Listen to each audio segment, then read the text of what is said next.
Bueno, listo. Entonces ya tenemos varias personas conectadas en YouTube y vamos a iniciar con nuestras conferencias.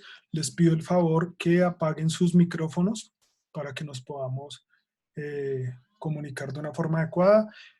Eh, entonces, de nuevo, bienvenidos a nuestra charla del Sindicato de Anestesia de Bogotá y Cundinamarca. Hoy con el tema de protección de la salud mental en trabajadores de la salud en el marco de la pandemia del COVID-19. Hoy tenemos dos invitados, la doctora Ana Carolina Maya y el doctor Alejandro Roa. Eh, entonces, los voy a presentar. La doctora Ana Carolina Amaya es especialista en investigación social y magíster en epidemiología clínica, en este momento candidata a doctorado en epidemiología. Es experta en entrenamiento de habilidades no técnicas y en el trabajo en equipo. Está certificada por la AHRQ de los Estados Unidos en todo lo que tiene que ver con el entrenamiento en los Team Steps y nos va a estar acompañando el día de hoy.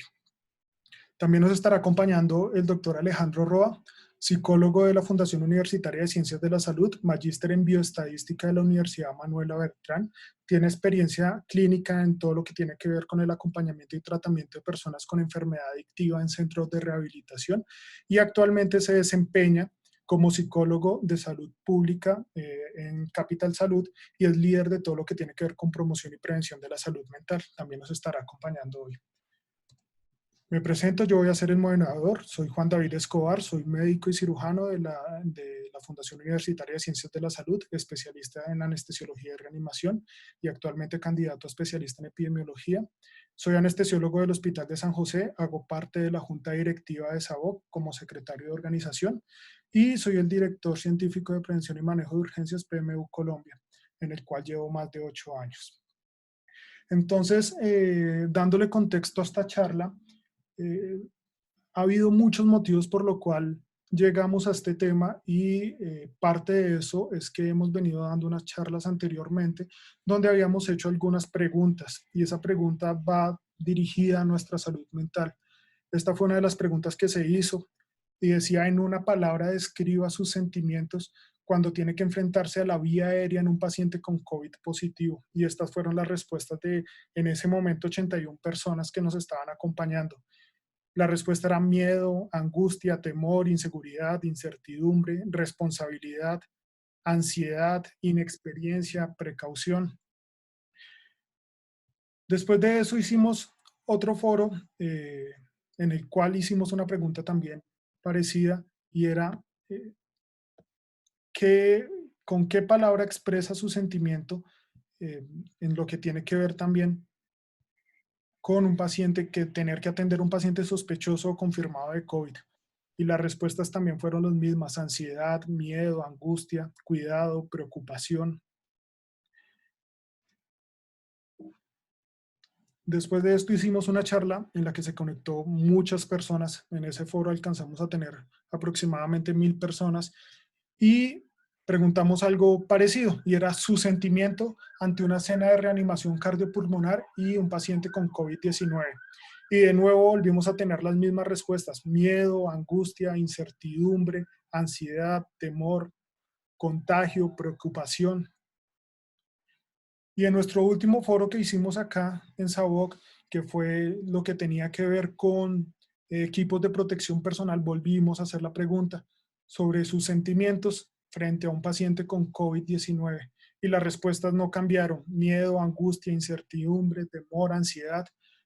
Entonces esa es la razón por la cual decidimos también eh, buscar a alguien que nos enfocara y que nos diera herramientas con las cuales pudiéramos participar, seguir participando como actores dentro de la pandemia, pero un poco más protegidos de parte de la salud mental. Entonces hoy tenemos dos invitados, la doctora Ana. Entonces, muchas gracias, doctora Ana. Bienvenida. Voy a dejar de compartir mi pantalla para que pueda compartir la suya. Muchas gracias a ti, muchas gracias por esta invitación. De verdad que para mí también es un placer compartir con ustedes este tiempo. Es un tema que me interesa enormemente, la salud mental del personal de salud.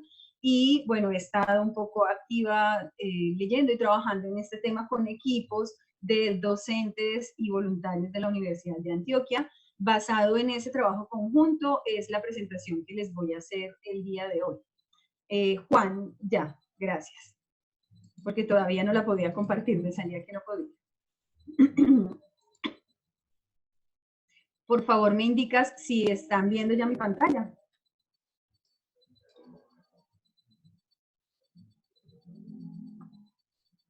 Bueno, Sí, señora, ya se está me viendo. aparece. Listo. Entonces, ¿de qué vamos a hablar hoy? Vamos a hablar de precisamente esos problemas en salud mental que pueden presentarse en el trabajador de la salud en el marco de la atención del COVID-19 y qué podríamos hacer, y sobre todo la idea es esa, también dejar un mensaje sobre qué podemos hacer para proteger la salud mental del trabajador de la salud que atiende esta pandemia. Permíteme un segundo que no me está ya.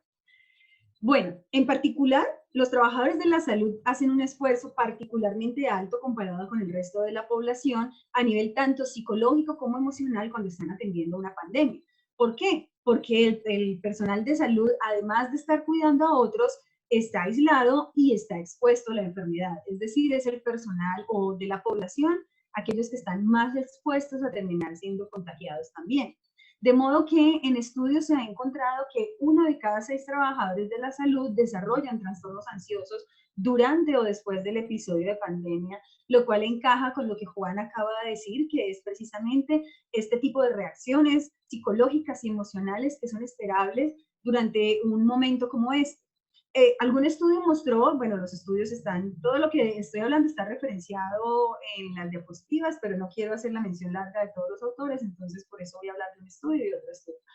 Que el 11% pueden desarrollar síntomas asociados al estrés, como depresión, trastorno de ansiedad generalizada, hostilidad, somatización de síntomas. Es decir, que hemos encontrado en estudios anteriores que realmente hay una afectación de la salud mental en esta fuerza laboral. Pero ¿a qué le temen los trabajadores de la salud? Pues le temen no solo a su salud, sino muchísimos le temen principalmente a la salud de su familia. Algunos con los que he hablado me dicen, mira, es como si tú estuvieras yendo a la guerra, pero las balas cuando te lleguen a ti, te atraviesan y alcanzan a coger a tu familia. Es algo que se vuelve muy difícil de manejar emocionalmente, precisamente porque tienes miedo que el único que sufra daños no seas tú, sino que además de forma indirecta tu familia también pueda sufrir daños debido a la atención que estás haciendo y al apoyo que estás haciendo en la pandemia. Entonces tienen miedo de contagiarse y contagiar a los más cercanos, tienen miedo de la seguridad de sus compañeros de trabajo, que el equipo de trabajo se desagregue, que personas se contagien, tienen miedo a la soledad, precisamente porque el miedo a contagiar hace que muchos de los profesionales de la salud o del trabajador de la salud vaya y se aísle a vivir en lugares que estén apartados de su familia, o los que están en su casa, pues igual sabemos que tienen que permanecer aislados durante este tiempo cuando están en sus hogares, de modo que empieza a sentirse una grande soledad y a esto también se le tiene miedo. Pero, y no son miedos infundados, también hay un miedo que pareciera incomprensible y es el miedo a las expectativas, no incomprensible por los trabajadores de la salud, sino son cosas que no deberían ocurrir, pero ocurren, y es ese miedo a las expectativas de la población general, a la ira que se pueda presentar, por ejemplo, cuando anunciemos un deceso, a las reacciones inadecuadas, a veces violentas. Estamos en una sociedad que muchas veces reacciona de forma violenta, por lo tanto, este miedo es un miedo que tiene un fundamento en nuestro personal de salud y precisamente que llena también parte de esa angustia emocional, a la ansiedad que presente la gente y sobre todo a ese estrés que se da en la población sobre la incertidumbre, tanto en el paciente como en la familia, porque cuando pierden contacto y ya ninguno de los dos tiene información clara sobre los otros, pues hay muchísima incertidumbre de ambas partes. ¿Qué consecuencias se han encontrado? Bueno, por ejemplo, en estudios realizados después de la pandemia del SARS, se encontró que el 10% de los trabajadores de la salud terminaron con trastorno de estrés postraumático y que este fue mucho más importante, fue 2 a 3 veces más alto en aquellos que tuvieron que estar aislados en cuarentena, es decir, en los que tuvieron que estar en muchas de las circunstancias que están nuestros trabajadores de la salud actualmente. Y sobre todo aquellos que directamente se contagiaron o tuvieron amigos cercanos que se contagiaron. estos son los que tienen más probabilidad de tener trastorno de estrés postraumático, pero imaginémonos que es muy similar de verdad emocionalmente como a vivir una guerra. Es el miedo a tú quedar lesionado o a que tus amigos también queden lesionados, pero sí ocurre precisamente también en las guerras, quien sufre heridas o quien tiene amigos que fallecen son quienes más sufren trastornos de estrés postraumático. Entonces es un proceso psicológico similar el que viven los trabajadores de la salud. Varios terminan con abuso de sustancias porque, por ejemplo, empiezan a consumir sustancias durante el periodo de pandemia para poder manejar las altas cargas laborales, la ansiedad, el estrés, para poder dormir. Entonces ya digamos que adquieren o inician quienes ya venían consumiendo o quienes inician a consumir terminan con abuso de sustancias. Tienen mayor riesgo de presentar trastornos psiquiátricos como trastornos afectivos, y tienen más riesgo quienes, por supuesto, han tenido eventos previos de trastornos afectivos o quienes son más jóvenes o quienes tienen sentimientos negativos percibidos, es decir, quienes viven con negatividad más importante de este periodo y cuyos síntomas más comunes son la depresión y el insomnio.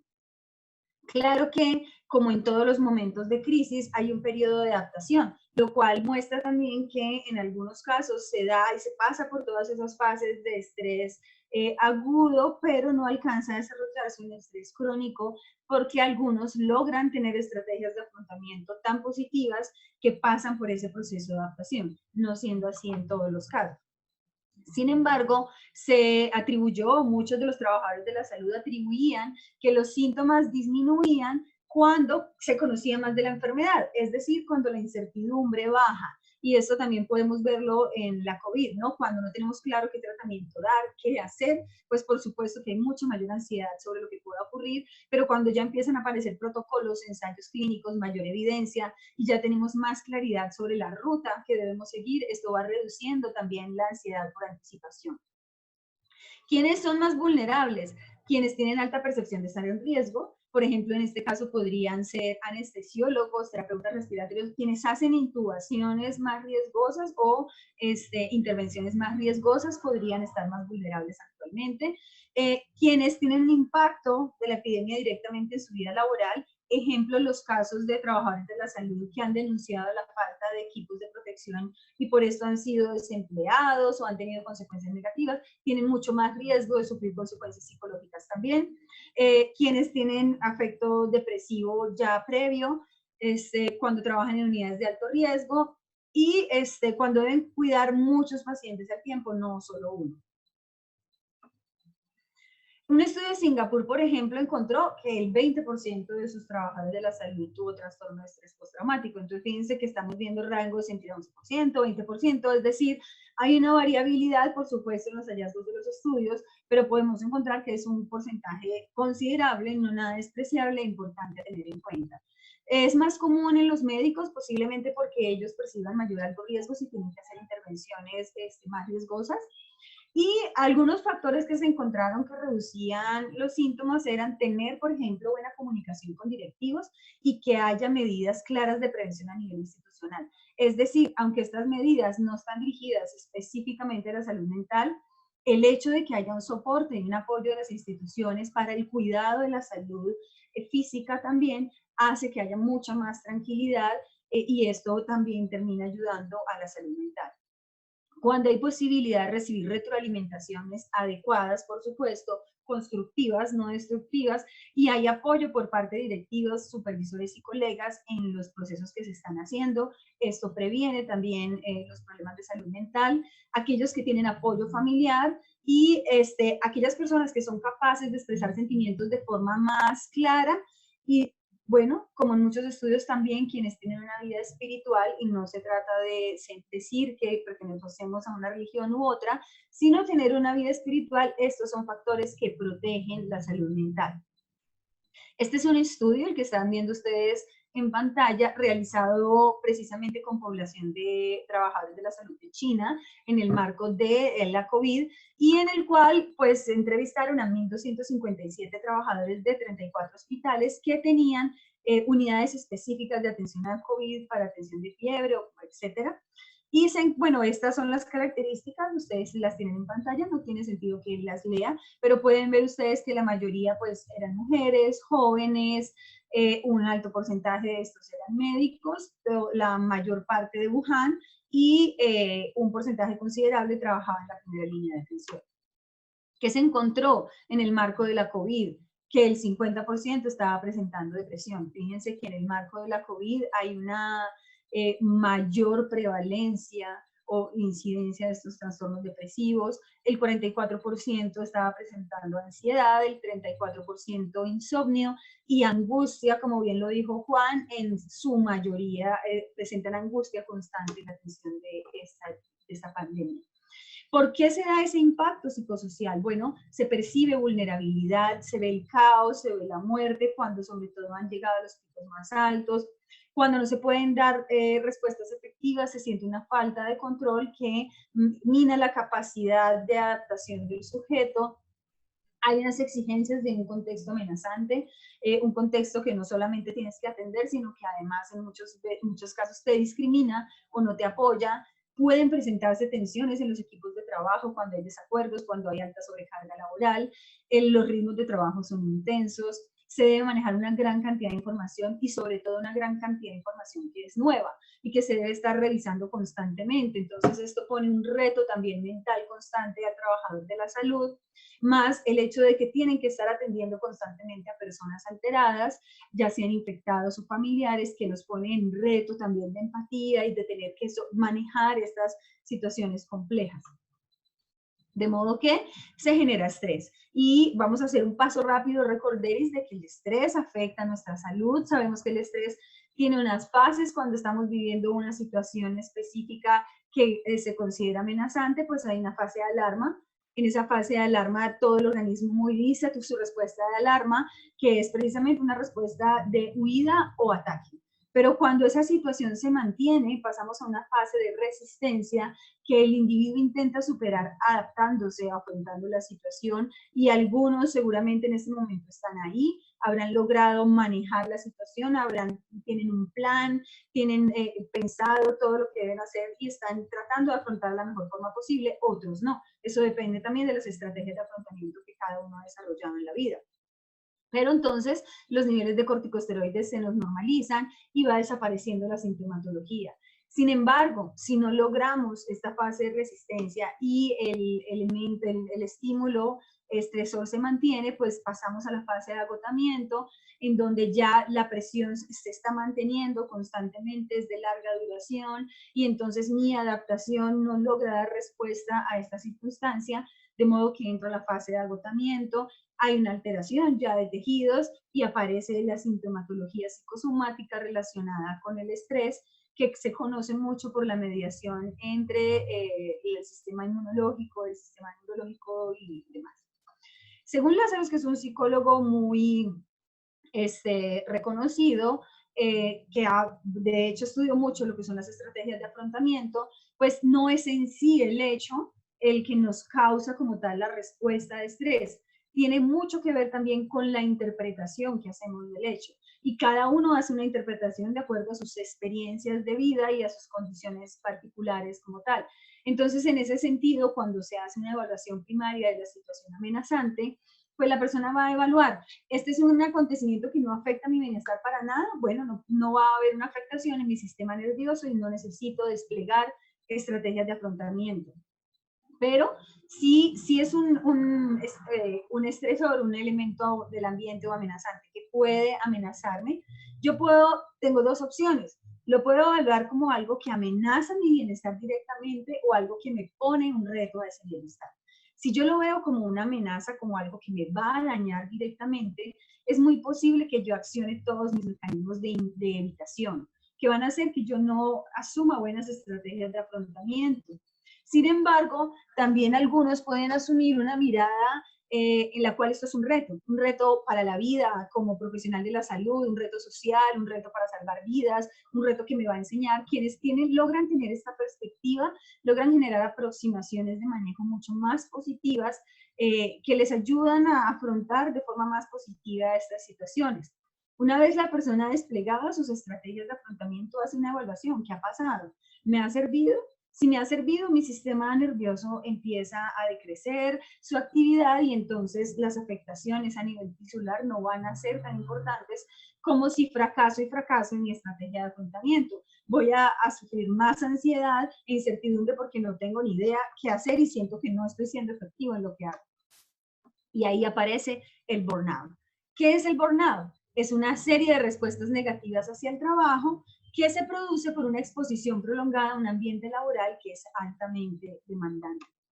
El burnout se caracteriza principalmente por estas tres dimensiones, porque hay un agotamiento, que es esa sensación constante de falta de energía, y no es solo una energía física, también es emocional, es una falta de ganas, lo podríamos llamar así de forma coloquial, y además un cansancio físico, casi como una fatiga crónica se siente en el cuerpo. Un distanciamiento, un cinismo, como una forma de afrontar y ya no tener que estar lidiando, digamos, con todas las emociones que está viviendo el paciente y la familia, pues yo me distancio, lo separo de mí y empiezo a tener una posición un poco cínica, y es una estrategia que la persona hace precisamente para salvaguardar su salud mental, para no sufrir con el otro constantemente. Y algunos sienten falta de realización personal, preguntarse yo por qué elegí esto que estoy haciendo, esto es mi vida, ¿a dónde me va a llevar?, etc. Sabemos que el burnout es uno de los principales problemas de salud mental que viven los trabajadores de la salud, y no solo en el marco de una pandemia, sino en su trabajo normal, de modo que en medio de una pandemia es mucho más esperable que tengamos casos futuros de burnout. ¿Y qué pasa cuando un trabajador de la salud tiene burnout? Pues cuando a nivel profesional, ¿cómo afecta el burnout? Pues disminuye la calidad de su atención e incrementa los errores. Está mostrado, y eso es lo que estoy estudiando en mi doctorado, que los trabajadores de la salud que están en burnout tienden a cometer más errores en la atención, lo cual lleva a que haya mucho más eventos adversos también en los pacientes que son atendidos por personal que está sufriendo burnout.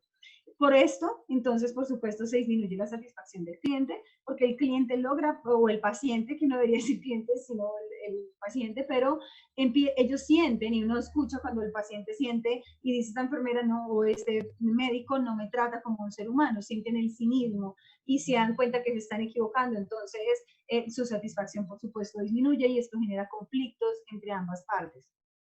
Se disminuye, por supuesto, la productividad, el esfuerzo que la persona hace para ejecutar sus tareas, y esto genera muchísima rotación de personal. Entonces, en una institución donde el personal rota y rota, es muy posible que haya condiciones que favorecen el burnout. A nivel personal, ¿qué consecuencias causa el burnout? Bueno, se rompen las relaciones afectivas, muchas personas terminan teniendo problemas a nivel de pareja, consumo de sustancias, de alcohol para manejar la ansiedad, depresión, y ustedes seguramente han escuchado estudios que hablan sobre el riesgo de suicidio alto en trabajadores de la salud, incluso desde que están estudiantes también se ha encontrado que hay un riesgo de suicidio alto, por ejemplo, en estudiantes de medicina. ¿Cómo se relaciona todo esto? Bueno, pues precisamente las teorías sobre demandas y recursos laborales nos dicen, y a través de evidencia han mostrado, que las personas tienen unas demandas del trabajo y unos recursos para afrontarlas. Si las demandas superan los recursos, ya sea laborales o personales, ya sea los recursos que me proveen mi ambiente laboral, los recursos que yo tengo, si el trabajo está superando las demandas sobre mis recursos, es muy posible que yo empiece a sentir una reducción de mi bienestar y que pueda tener un riesgo de burnout. ¿Esto a qué lleva? A que entonces mi desempeño también disminuya, como les decía, tenga más riesgo de errores en la atención. Esta es una revisión sistemática que encontró relación entre estas variables y que nos muestra, digamos, lo que viene en estudios y lo que deberíamos estar haciendo en estudios para encontrar esa relación entre el bienestar de los trabajadores de la salud, la seguridad del paciente, por ejemplo, y lo que es también trabajo en equipo. Si uno fuera a mirar de forma antagónica, bueno, ¿cómo hacer para prevenir el burnout? Pensémoslo de esta forma. Estas son las claves si tú quieres terminar con burnout. Entonces, si tú haces esto, posiblemente vas a terminar con burnout. La clave es evaluarnos qué tanto nosotros mismos podríamos controlar esto. Entonces, ¿quieres terminar con burnout? Sé perfeccionista en tu trabajo. Nunca hagas ejercicio. Mira siempre el vaso medio vacío, es decir, de forma más negativa que positiva. Come muchas comidas rápidas, lo más insalubre que encuentres por ahí, lo de la cafetería, los domicilios de Rappi, esos te van a llevar directamente al burnout. Rutinízate, párate, trabaja, llega a acostarte y haz eso todos los días. Esto porque es importante decirlo, porque es que a veces creemos que descansar es llegar a dormir. Y cuando nosotros llegamos a dormir, muchas veces nuestra mente no descansa lo que necesitaría. Descansar también es buscar actividades placenteras. ¿Quieres terminar con burnout? Échale la culpa de todo a los demás. Porque cuando tú le echas la culpa de todo a los demás, nunca hay control tuyo. No puedes hacer nada. Pero mientras manejes un locus de control externo, nunca vas a poder hacer nada. Cuando empiezas a ver qué puedes hacer, empiezas a tener más control y esto reduce la ansiedad. No duermas. Eso te lleva directo al burnout. Cúlpate por abandonar el puesto de trabajo. Nunca, nunca, jamás lo debes abandonar. Ni siquiera tomas las ocasiones. Aceptar la responsabilidad por todo. Si te dicen, todo es tu culpa. Todo es tu culpa. Y sé súper controlador, que nada pueda fallar. Si haces esto, seguro, seguro que vas a terminar con burnout. Entonces, cuando pensamos que estamos enfrentados a esto, a unas condiciones que nos han formado para ser a veces perfeccionistas, para creernos un poco el cuento de ser superhéroes y sentir que debemos serlo y tomar de pronto estas rutinas que nos llevan directamente al desgaste emocional, hay que pensar en brindar un apoyo al apoyo. Hay que pensar en brindarle un apoyo a este equipo de salud que está salvando vidas, pero que tal vez no tienen perspectiva cómo cuidar su salud mental mientras lo está haciendo. ¿Cuáles son los signos de alarma que te dicen que puedes estar empezando a tener burnout? Bueno, porque se puede presentar a veces, no es lo mismo el estrés ocasional que el estrés crónico. Entonces, a veces podemos sentir algunos de estos síntomas, pero si no se prolongan en el tiempo, pues no son signos de alarma. Bueno, uno de los signos de alarma es esta fatiga por compasión, es decir, ese cinismo constante que empezamos a tener, que son síntomas que también se presentan en las víctimas. Por ejemplo, las víctimas de guerra también sienten ese tipo de fatiga por compasión. Cuando estás dejando de lado tus necesidades como dormir y comer y entras a ese síndrome de Superman, de debo ser capaz de todo y no quiero ni ir al baño, entonces ahí es un signo de alarma porque te estás poniendo en riesgo de terminar con burnout. Cuando estás muy aislado, cuando estás incrementando consumo de alcohol, cuando constantemente sientes que hay una tristeza que ronda las emociones que tienes, estás irritable constantemente, buscas excusas para no ir a trabajar o muchas otras áreas de tu vida empiezan a fallar. Las cuentas se te pierden, tienes problemas de familia, tienes problemas en la casa. Ahí son signos de alarma de que estamos distraídos, estamos teniendo problemas emocionales. Pero ¿qué podemos hacer entonces? ¿Qué podríamos hacer?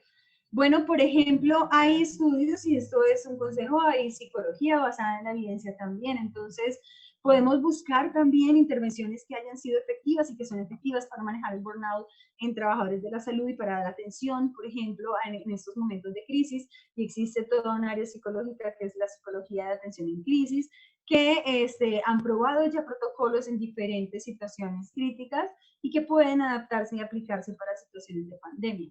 Por ejemplo, en el Reino Unido, en el marco de la COVID, desarrollaron un paquete en 3 pasos específicos para que fuera una orientación basada en evidencia que ayudara a ese apoyo al bienestar psicológico del trabajador de la salud y se lo dieron a todos los empleados de atención médica del Reino Unido. Básicamente hicieron un proceso iterativo de revisión de evidencia con expertos y luego hicieron toda la implementación y evaluación del paquete. El paquete básicamente describe qué pueden hacer los líderes de equipos para propiciar espacios psicológicamente seguros para el personal de salud, además de dar una orientación sobre comunicación y reducción del estigma social, apoyo a pares y a familias, es decir, tiene varios módulos. Fue evaluado, la evaluación posterior solo la contestaron 55 personas y esto es pues una debilidad de este estudio, pero es un acercamiento a un material que nos puede servir. Todas las evaluaciones fueron de alta satisfacción y se evaluó como fácil de usar, práctico, útil, de bajo costo y que genera baja carga, digamos, más carga del trabajo, entonces no genera realmente carga seguirlo. Esta es la página web donde ustedes, o el link donde pueden encontrarlo, básicamente van a encontrar esta página y ahí pueden acceder a los diferentes módulos. Tal vez algunas instituciones podrían mirar este tipo de programas y adaptarlos a español para que sus psicólogos o las personas que hacen apoyo en salud mental en sus instituciones puedan adaptar este tipo de estrategias para el equipo de salud que va a atender pacientes o que está atendiendo pacientes de COVID. Para pautas individuales, las pautas individuales de cuidado son básicamente las mismas que ustedes les dan a sus pacientes para cuidarse del estrés. Es decir, no olvidarse del cuidado del cuerpo, de alimentarnos bien, dormir, descansar, hacer actividad física, realizar nuestras posturas y sobre todo aprender técnicas de respiración. Ya está muy demostrado que cuando uno aprende a hacer respiración profunda, el sistema nervioso autónomo se calma y esto permite que podamos manejar situaciones estresantes de forma mucho más efectiva y sin sobrecargarnos emocionalmente. Buscar actividades gratificantes, como les digo, no solo dormir, deja descansar, hay que hacer cosas que nos gusten y hay que sacarle tiempo a eso. Hacernos chequeos de salud, presión arterial, los chequeos básicos para ver que estamos bien, para leer oportunamente los signos, también los síntomas, fiebre, etcétera, para poder hacer diagnósticos tempranos. Buscar apoyo social, buscar redes de apoyo de familia, de amigos, de comunidad y cuidar la autoimagen, tanto a nivel físico, intelectual y relacional. ¿Cómo podemos hacer? Bueno, voy a hablarles de, digamos, algunas técnicas específicas que se utilizan en instituciones de salud para ayudar a manejar estas circunstancias y para mejorar la salud mental. La ventilación, como les digo, la ventilación es esa catarsis, la catarsis que hacemos al final del día, ya sea con nuestra familia, con nuestros compañeros de trabajo. Algunas personas consideran que guardarse todo es mejor y que no vale la pena hablar de las cosas, pero a veces es mucho mejor cuando te descargas y porque al hablarlo se descarga también la respuesta emocional. Y hacer descompresiones, que ahorita les voy a mostrar cómo se hacen, es para hacer ese paso del trabajo a la vida normal, a la vida familiar, de modo que no nos vayamos sobrecargados todos los días para nuestro espacio personal. Hay que aprender a conocer los propios límites, es decir, leer los sentimientos y emociones que estamos teniendo diariamente para leer también nuestra salud mental. ¿Cómo está? Y tomar medidas a tiempo. Es importante tener en cuenta esos pensamientos, ideas rumiantes, ideas que se vienen constantemente para poderles dar manejo, para racionalizarlas, para afrontarlas por medio de hablarlas con alguien, pero no hay que dejarlas rumiar ahí, hay que estar leyendo también los pensamientos que tenemos rumiantes. El cuerpo, mirar si estamos teniendo dolor de cabeza, fatiga, dolor de espalda y el comportamiento, o sea, escuchar y atender lo que está cambiando en nosotros para poder detectar a tiempo que estamos empezando a tener, digamos, problemas de estrés crónico o de burnout. En cuanto a las técnicas de apoyo al apoyo en personal que se usan en personal de emergencias y aplican para los trabajadores de la salud en la COVID, se pueden utilizar cosas como, por ejemplo, la activación que se hace en el marco de un briefing. ¿Cómo se hace esto? Bueno, la idea es que al ingreso del turno, los equipos de trabajo por equipos, digamos, de unidades, tengan un espacio corto al iniciar el turno, que es el briefing, y en ese espacio no solo lo usen para hablar de lo que va a ocurrir en el día, o sea, para informar sobre las tareas, lo que se espera del día a lo largo del turno, que además hacer esto ayuda a prepararme mentalmente para lo que viene y a organizarnos como equipo y además esto permite que el funcionamiento del equipo sea mucho mejor, pero también juntamos ese briefing con una activación, es decir, llegar y contar qué ha pasado, saber cómo vamos, pero además permitir que cada uno se exprese y diga cómo se siente hoy para iniciar el turno, qué inquietudes tiene. ¿Por qué? Porque esto, primero que todo, abre un espacio de empatía entre todos los miembros del equipo. Y segundo, nos permite ir leyéndonos como equipo cómo estamos, para darle atención a aquel que está cayendo a tiempo, es decir, no cuando ya ha caído. La activación o el defusing es al final de la jornada. ¿Para qué se hace esto? Ese es el paso precisamente de la vida laboral a mi vida personal, para no llevarme cargado todo lo que viví en mi vida laboral. Entonces, la idea es que se haga al terminar el turno, ayuda a prevenir daños emocionales y ayuda a mejorar la comunicación de equipo. ¿Cuál es el objetivo de esa reunión de desactivación o defusing? informar sobre lo que ha pasado en el día, cómo estamos, cómo está el estrés del equipo y potenciar recursos de afrontamiento. No es tan estructurada como el briefing, pero bueno, la idea es que alguien haga la introducción y abra la reunión y empecemos a explorar hechos, es decir, permitir a cada persona que cuente lo que pasó, aquello que haya pasado en el turno que le preocupa, pero que involucre cómo se ha sentido o cómo se sintió durante ese hecho y qué necesidades percibió que hay para que no vuelvan a ocurrir esos hechos que le preocupan. Se deja que cada uno de los intervinientes hable, no se trata de normalizar, digamos, lo que piensan y sienten, se deja que se expresen, siempre y cuando no sea un ataque unos a otros, porque vamos a relatar los hechos. Pero sobre todo la idea es que en equipo se ayuden a encontrar estrategias de afrontamiento y de mejora, es decir, que nos ayude a ver qué fallamos, qué pasó, cómo podemos mejorar esto, de modo que cada día sintamos que estamos soportados por un equipo, y la idea es dejar todo eso que pasó allí para salir de la casa y ya al tener esa descarga en el trabajo, sí puedo dedicarme a mi familia sin tener que volver a cargarme de lo que ocurrió en el trabajo.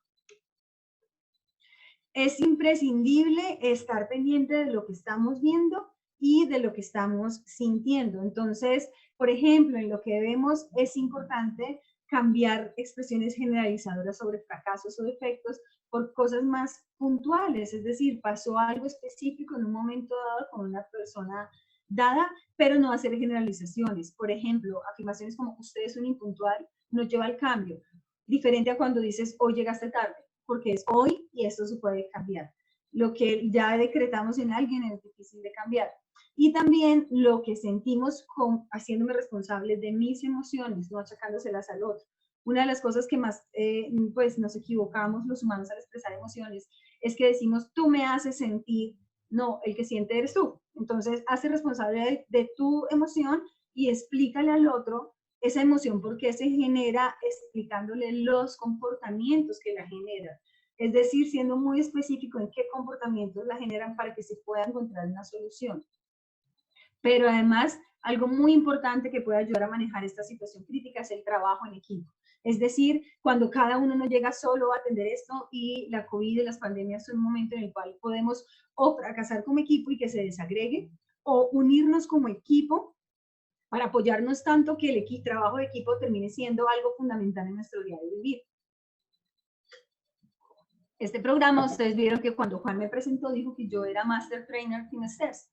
Este es un programa creado por la Agencia para la Investigación en Calidad y Seguridad, la HRQ, en Estados Unidos, y que busca mejorar el trabajo en equipo de los trabajadores de la salud, pero a partir también de evidencia. Es decir, no se trata de hablar de un trabajo en equipo en el que todos somos amiguis y nos hablamos súper bonito, sino un trabajo en equipo en el cual nuestra comunicación es efectiva, hay liderazgos efectivos, todos tenemos una buena conciencia situacional y además hay un apoyo mutuo constante entre los miembros del equipo. ¿Cuándo, dónde, cómo podríamos aplicar este programa? Cuidados intensivos en momentos críticos como momentos de intubación, o por ejemplo cuando tengo que hacer la decisión de hacer decúbito crono, pues es muy importante saber quién lidera, y ahí es importante tener un liderazgo efectivo, cuáles son los pasos críticos, y ahí es importante tener una coordinación de equipo y una comunicación efectiva, quiénes y cuáles son los roles de cada uno, tiene que ver con el liderazgo, que haya una comunicación importante de los puntos críticos y ojalá esté estandarizada, y que se den los apoyos necesarios. Si como equipo nos organizamos en este tipo de cosas, el funcionamiento con cada paciente va a fluir mucho mejor y esto hace que el estrés disminuya. Ellos, por ejemplo, crearon un toolkit en respuesta a la COVID y con algunos recursos, por ejemplo, de comunicación, y esto es muy interesante porque, por ejemplo, ayudan a dar patrones de comunicación estandarizada para momentos difíciles de atención en la COVID. Por ejemplo, si en la admisión un paciente se queja diciéndole qué va a pasar con mi papá, pues yo tengo una respuesta estandarizada, si no quiero detenerme a pensar qué le voy a contestar a cada persona. Entonces, esto ha permitido entrenar a médicos, por ejemplo, para dar comunicaciones efectivas en momentos, por ejemplo, cuando tengo que notificar, como ven ustedes acá en pantalla, que el paciente falleció o que está a punto de fallecer y que le van a dar la oportunidad de despedirse vía telefónica. Esto fue traducido por un grupo también de España e Italia, y tiene, digamos, estas comunicaciones, pero en español, como ustedes los están viendo acá, que permiten pues que las instituciones también miren si pueden dar un apoyo de este tipo al trabajador de la salud para que el manejo de estas situaciones complejas sea mucho más fluido, y tengan por lo menos recursos y herramientas de que agarrarse. El equipo de Team Steps pues también diseñó un programa para sobre todo incrementar las capacidades de resiliencia de los trabajadores de la salud y están aplicando en los momentos del defussing la estrategia de tres cosas buenas, que es básicamente después de cerrar todo lo que ocurrió bien, mal en la jornada, pues hacer un cierre con, bueno, eso fue lo que ocurrió mal, pero también vamos a cerrar diciendo que salió bien, para que nos vayamos es con una sensación positiva. ¿Y cuál fue el rol de nosotros en hacer que eso saliera bien? ¿Y cuál es esa emoción positiva que nos ayuda, que es mejor para adaptarnos en eso que nos hizo sentir bien? Entonces, básicamente es como recordar, bueno, ya hablamos de que cometimos tal error y que me hizo sentir así, etcétera, pero además se salvó la paciente tal, y además pudimos hacer esto, y además logramos hacer esto, aquello, y las victorias en una guerra son mucho más importantes que los fracasos. Entonces ese es el mensaje final que les quiero dejar, y es que es importante también enfocarnos en todo lo bueno que ustedes están haciendo, en el esfuerzo importante que están haciendo, y a pesar de que no deben asumir el rol de superhéroe porque terminan totalmente agotados, sí es importante que reconozcan que cada día que van a sus instituciones de salud están dando todo de sí y están siendo muy valiosos para toda la sociedad que los está rodeando. Eh, no sé, Juan, si va a haber espacio de preguntas, la verdad que no lo sabía, entonces no sé si le doy paso al psicólogo y luego, y me quedo, me indicas, por favor. Sí, está abierto el espacio de preguntas. Igual los pueden escribir en el chat o en YouTube también los pueden escribir. Pero si algo que vaya empezando Alejandro, que lo que nos quiere contar Alejandro es algo muy corto y es básicamente qué es lo que se está haciendo en Bogotá con respecto a la salud mental. Y ya voy recolectando las preguntas. Listo. Vale, muchas gracias. Aquí me quedo en espera de preguntas y escuchando a Alejandro. Gracias, Alejandro. Sigue tú. Hola Ana, ¿cómo estás? ¿Me escuchan? Sí, sí, se escucha, sí se escucha. Listo. Bueno, así como pues decía Juan, mi nombre es Alejandro Ross, soy psicólogo eh, con una maestría en bioestadística y pues actualmente digamos que soy asesor técnico de la ruta de salud mental para la Secretaría de Salud. Estoy tratando de compartirles una presentación, pero esto se quedó. ¿Ven mi pantalla? No. No, todavía no se ha compartido. Listo, espérame 5 segundos.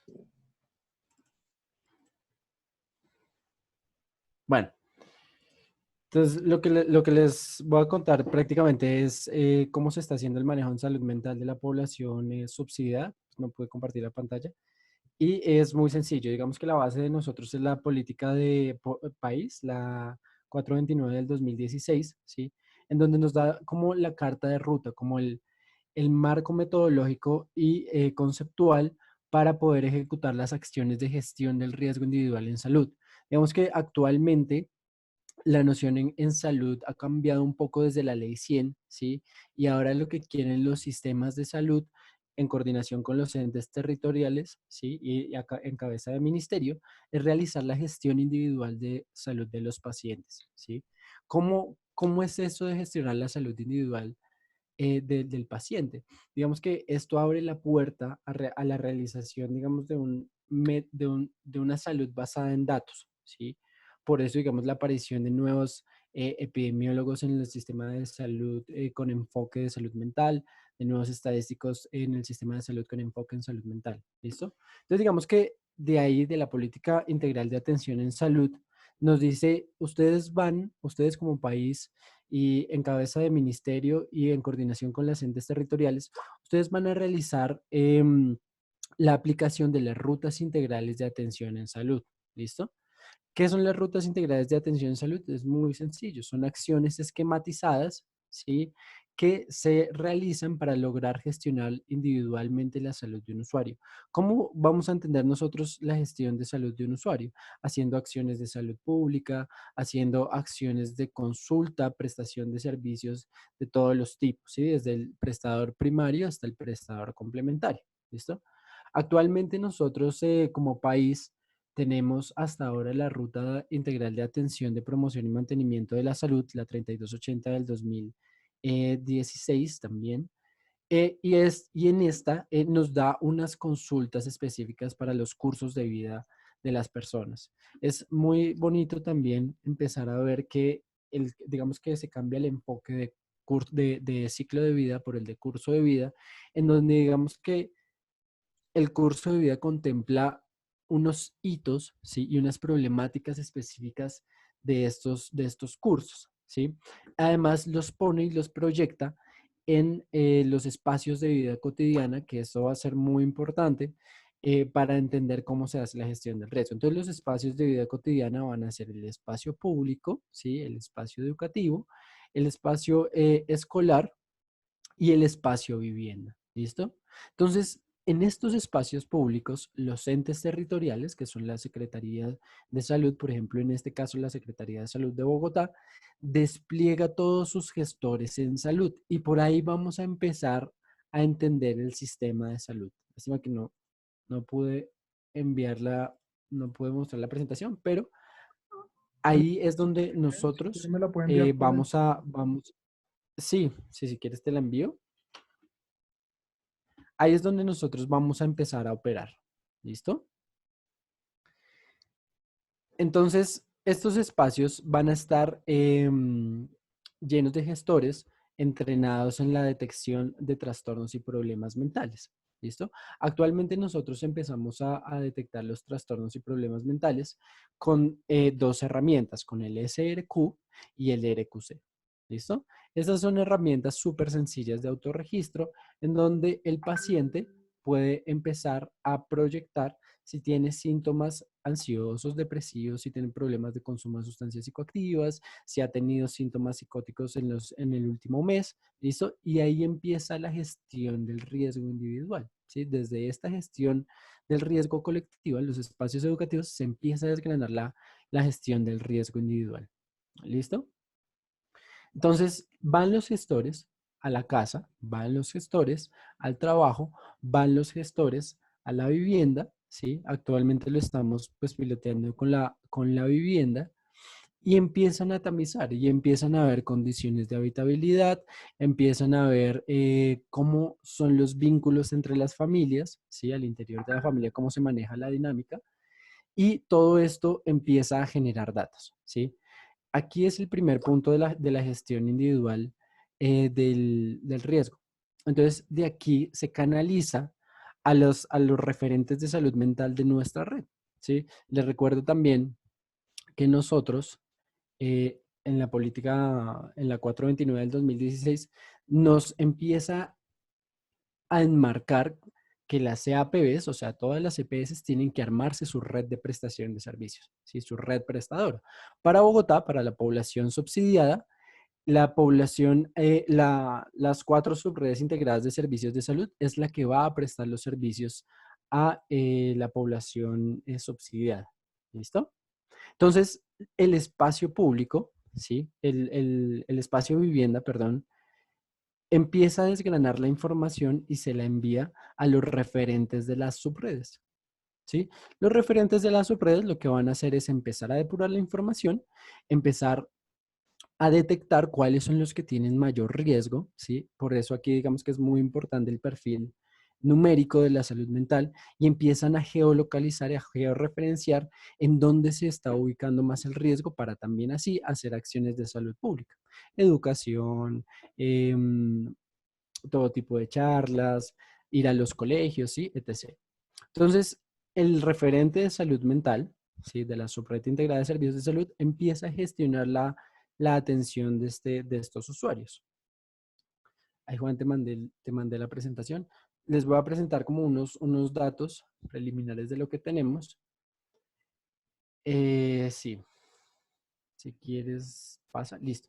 Actualmente, ¿sí? Actualmente nosotros tenemos que a los referentes de salud mental, no, ¿a la anterior, Juan, la anterior, listo, no, la siguiente. Eso. Actualmente nosotros tenemos que en el periodo de julio, sí, de julio 2019 a mayo de 2020, han ingresado 9.172 personas positivas, ¿sí? Para estos tamizajes, para el SRQ y RQC, ¿sí? Más o menos, esto representa el 5% de toda la población a la que se le ha hecho este test. ¿Listo? Estas 9.172 personas es por todos los cursos de vida. ¿M? Entonces, en este tramo, que es el tramo de problemas, que es lo que les estoy explicando, el referente de salud mental lo que hace es canalizar, llamar al afiliado, ¿sí? O llamar al usuario para lograr darle la prestación de servicios de salud. Sin embargo, nosotros tenemos también a nivel distrito una diferenciación de los pacientes. ¿Por qué una diferenciación de los pacientes? Porque ya cuando nosotros empezamos a trabajar, ya había una serie de pacientes que tenían diagnóstico de trastornos mentales o de problemas mentales, ¿sí? Que en sí aparecen como los Z. Entonces, nosotros nos encontramos con una población de 84.899 personas diagnosticadas con trastornos y problemas mentales con las que ya teníamos que trabajar, ¿listo? Pero con ellas el tratamiento va a ser distinto y ya se los explico. También encontramos personas con epilepsia, con diagnóstico de epilepsia, las cuales también eran tratadas, ¿sí? Y sobre esas también, digamos que la ruta de salud mental cobija su accionar para hacer la prestación de servicios, ¿listo? Más o menos digamos que esta ruta maneja alrededor de 112.440 personas, ¿sí? En la ciudad de Bogotá. Esto representa el 11.24% de la aseguradora con la que nosotros estamos trabajando, que es Capital Salud TPS. ¿Listo?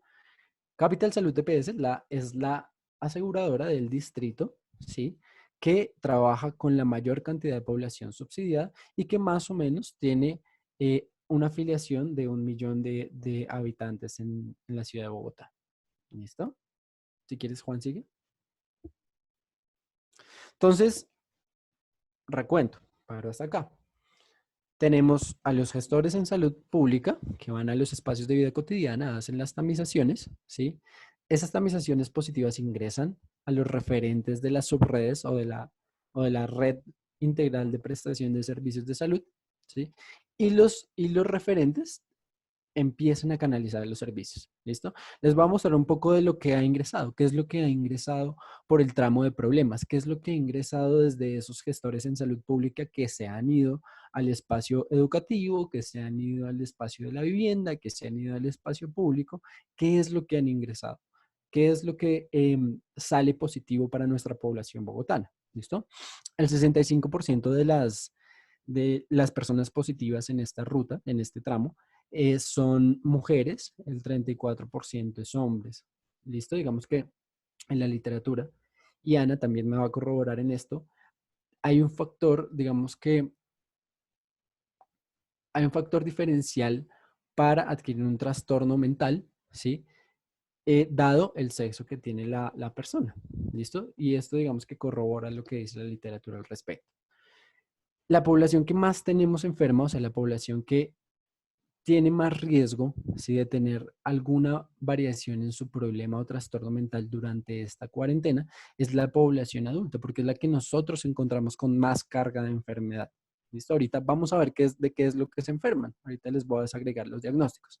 Pero de todas estas 9.000 personas, nos dimos cuenta que el 42% correspondían a la adultez. O sea, son personas que van desde los 29 años hasta los 59 años, ¿sí? Que tienen algún tipo de trastorno o problema mental.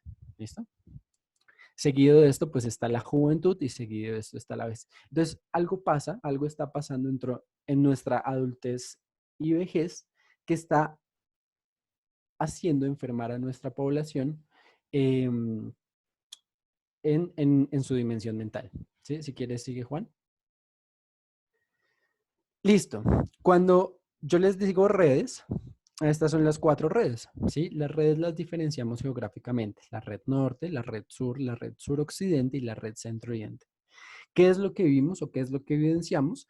Que en la red que más se presenta, digamos, en la que más se acumula, ¿sí? Los trastornos o problemas mentales es en la red suroccidente. ¿Listo? Tenemos más o menos como un 40%, ¿sí? Aproximadamente un 40% de pacientes que pertenecen a esta red suroccidente. Les recuerdo que la red suroccidente es Fontibón, Kennedy, Puente Aranda, ¿sí? Y Bosa, si no estoy mal, ¿sí? Listo. Seguido de esto se encuentra la red sur, que contiene a Sumapaz, el área rural de Bogotá, a Ciudad Bolívar, a Tunjuelito y a Usme. ¿Listo? Entonces, entre estas dos subredes, más o menos tenemos el 75% de la carga de enfermedad en salud mental. ¿Listo? Si quieres, sigue, Juan. Listo. Este es un pequeño desagregado. Es un pequeño desagregado por localidad. Tenemos que la localidad de Bosa y Ciudad Bolívar, junto con Kennedy, son las 3 localidades en las que más se encuentran, nos encontraron casos por trastornos o problemas mentales. ¿Listo? Si quieres sigue, voy avanzando rapidito. Listo. Aquí tengo como un desagregado por meses. Esto fue, digamos que lo tamizado por meses. Si quieres sigue. Ah, bueno, aquí súper interesante es ver los valores medios por mes de personas positivas por subred varían mucho, ¿sí? Digamos que en suroccidente los valores medios de personas positivas para estas dos pruebas rondan los 400, con la subred sur rondan los 400, y en centro oriente y norte están más o menos hacia los 150, 120, ¿sí? Sin embargo, la desviación es muy grande. ¿Eso qué nos quiere decir? Que hay una gran cantidad de variabilidad en la media. O sea, digamos que la media está influida por o valores muy chicos o valores muy grandes. ¿Listo? Y eso, digamos que como distrito, nos significa un reto gigantesco, ¿sí? Un reto gigantesco en el sentido de que tenemos que llegar a que se estabilice, ¿sí? A que uno, que se estabilice esa media, y dos, que las desviaciones se acorten para generar acciones, como bien lo dice la política país, acciones esquematizadas, ¿sí? Y que digamos que esto no dependa de la contratación que esté teniendo X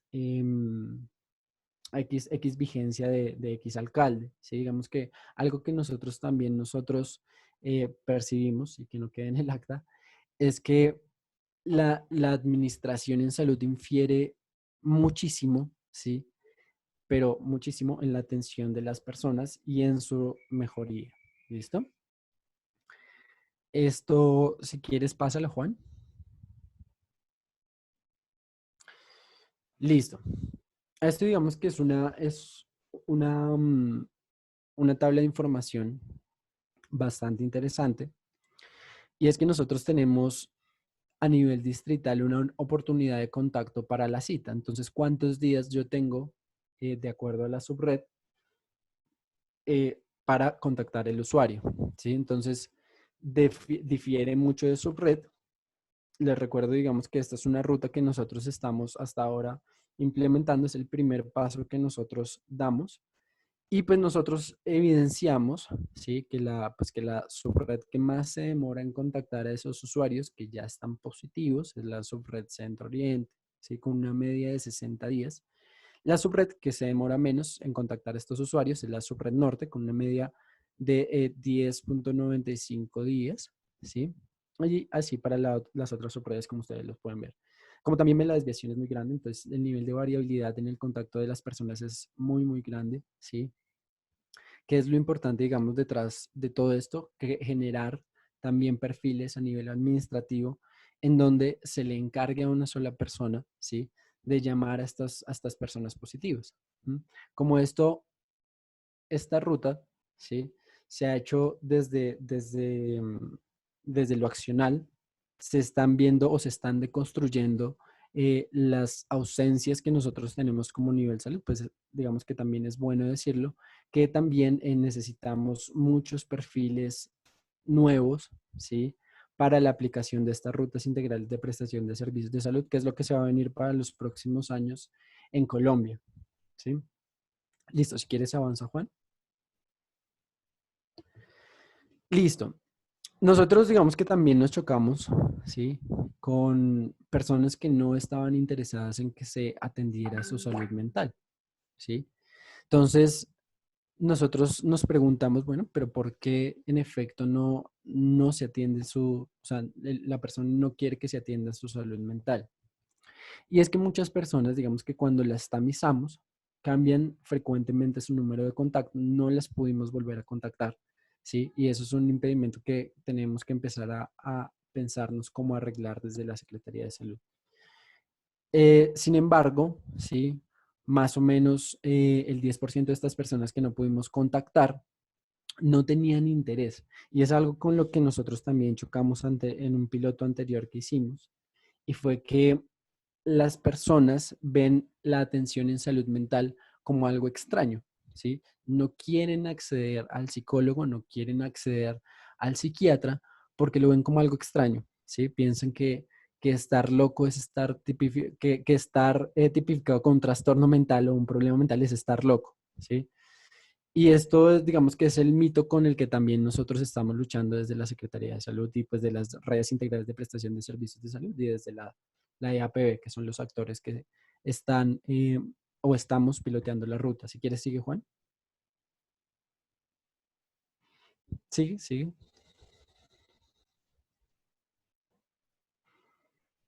No, sigue.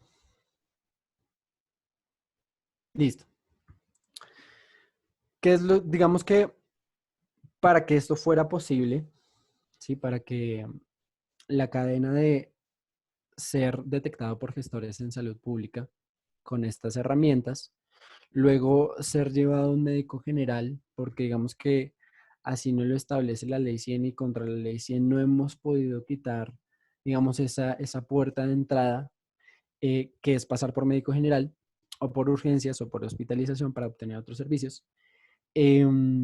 Tuvimos que hacer algo. Si la ley 100 nos decía, tiene que pasar obligatoriamente por medicina general, si quiere ir al especialista en psiquiatría o si quiere ir al psicólogo, pero tiene que pasar por medicina general. Sí, digamos que esto fue algo contra lo que también estamos luchando y es porque de alguna u otra forma sí está establecido el sistema, pues desde la ley 100, ¿sí?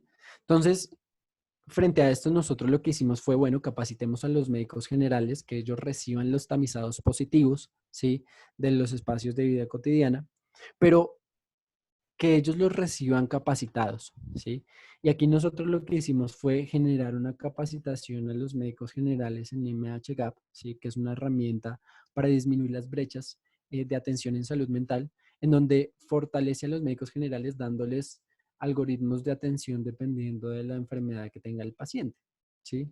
Asimismo, también nosotros con la Universidad de Manchester y la ayuda de la doctora Paola Tejada, empezamos a pilotear una herramienta que es gratis, que se llama GemHat. Si quieren, ustedes la pueden buscar. Es muy buena, ¿sí?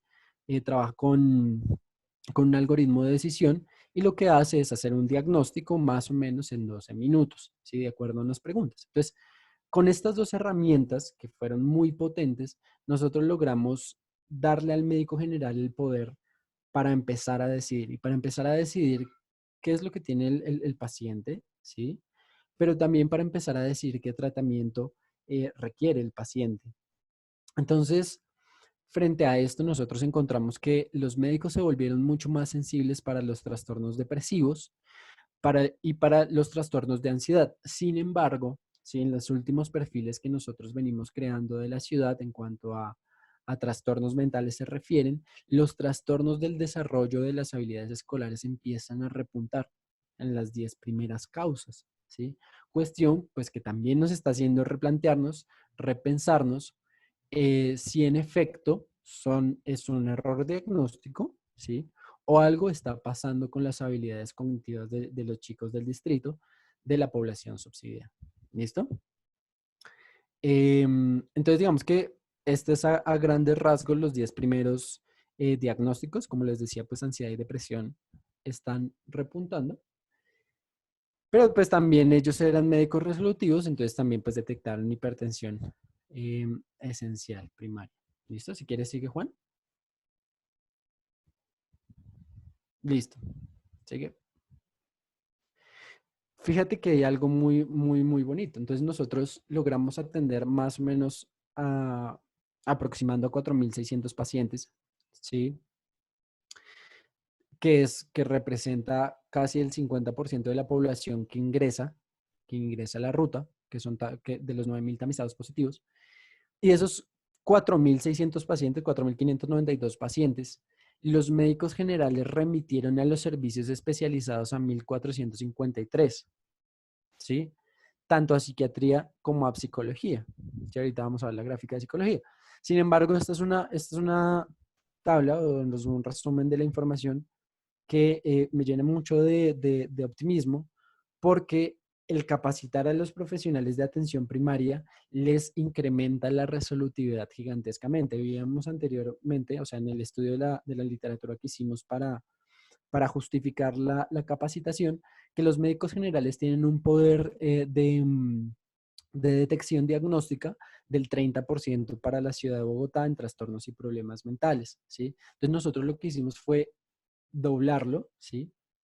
Les dimos 38% más de poder para detectar los diagnósticos. ¿Listo? Y esto pues llegó al 68% de la resolutividad de los 4.600 pacientes, pues solo 1.453 fueron remitidos a psiquiatría. De resto, todos los pacientes, ¿sí?, que ingresaban por medicina general eran tratados de una vez desde medicina general y agendados con los controles. ¿Por qué esto es importante en un sistema y en un país como el de Colombia? Porque la oportunidad de la cita, y digamos que no hay que decirnos mentiras, porque si nos decimos mentiras pasa lo de Chernobyl,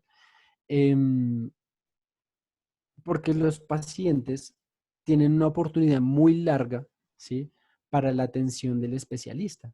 Y no, digamos que no es ningún mito para nadie. Entonces, nosotros, al captarlo, primero al identificarlo desde sus espacios de vida cotidianas, tenemos una ganancia gigantesca. Después, al llevarlo a los servicios de atención primaria y al de una vez darle el tratamiento desde ahí y diagnóstico, darle desde ahí, es una ganancia gigantesca. ¿Sí? Digamos que logramos hacer eso en 30 días y el paciente no está esperando 90 días en una cita a psiquiatría, teniendo su problema y su trastorno mental todavía con él atormentándolo día tras día, ¿sí? Y disminuyendo calidad de vida, disminuyendo calidad de vida de los cuidadores. Entonces, digamos que esto en parte también es costo efectivo y disminuye el costo del sistema de salud. ¿Listo? Si quieres, pasa, Juan. Estos fueron los pacientes que fueron atendidos por psicología, digamos que fueron las remisiones que hizo ese médico general que nosotros capacitamos, fueron 1.500.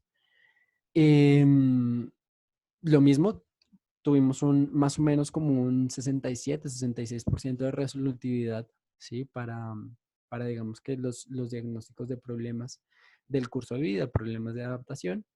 Y esto es una ganancia. Digamos que esto es algo muy corto de lo que pues Juan me dio el espacio para compartir. Entonces, no sé si tengan alguna pregunta. No sé si iba muy rápido.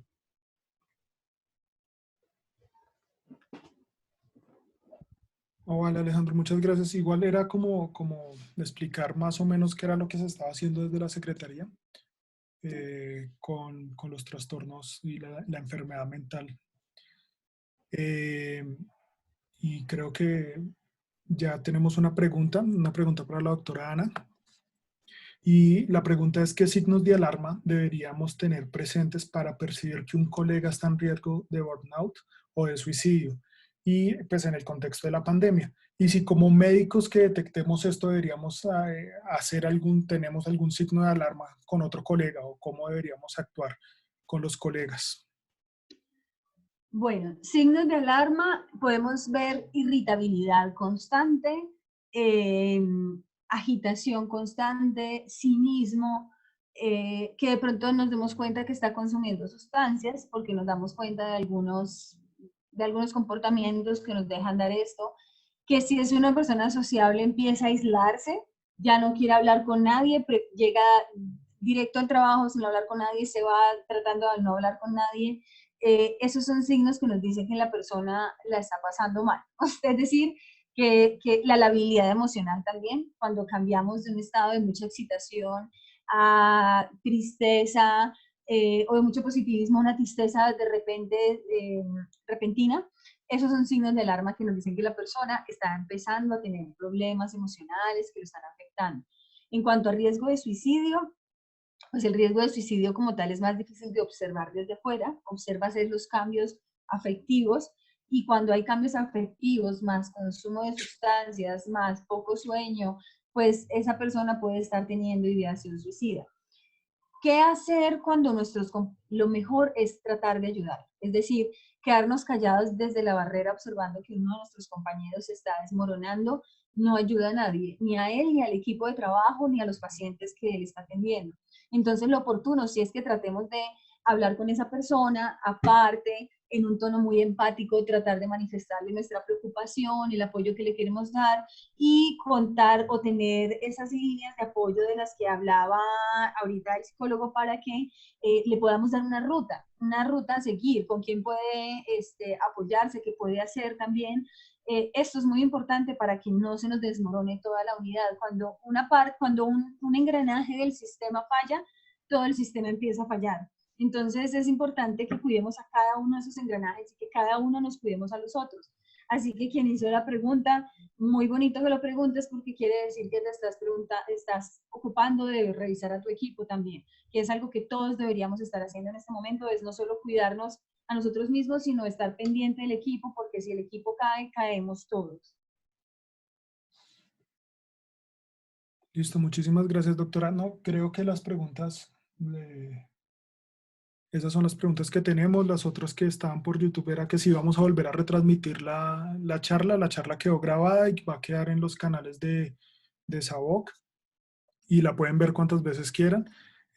Igual quedan los chats abiertos, cualquier cosa que necesiten se puedan hacer las preguntas tanto a la doctora Ana como a Alejandro, y las iremos respondiendo a medida que vayan apareciendo las preguntas. Este es un tema que no es nuevo, pero es tabú, y además uno como trabajador de la salud, así como no se quiere enfermar de nada físico, pues tampoco cree que se puede enfermar de algo mental, y es algo que tenemos que empezar a tratar todos y ayudarnos entre todos, como también lo estaban diciendo dentro de la pregunta.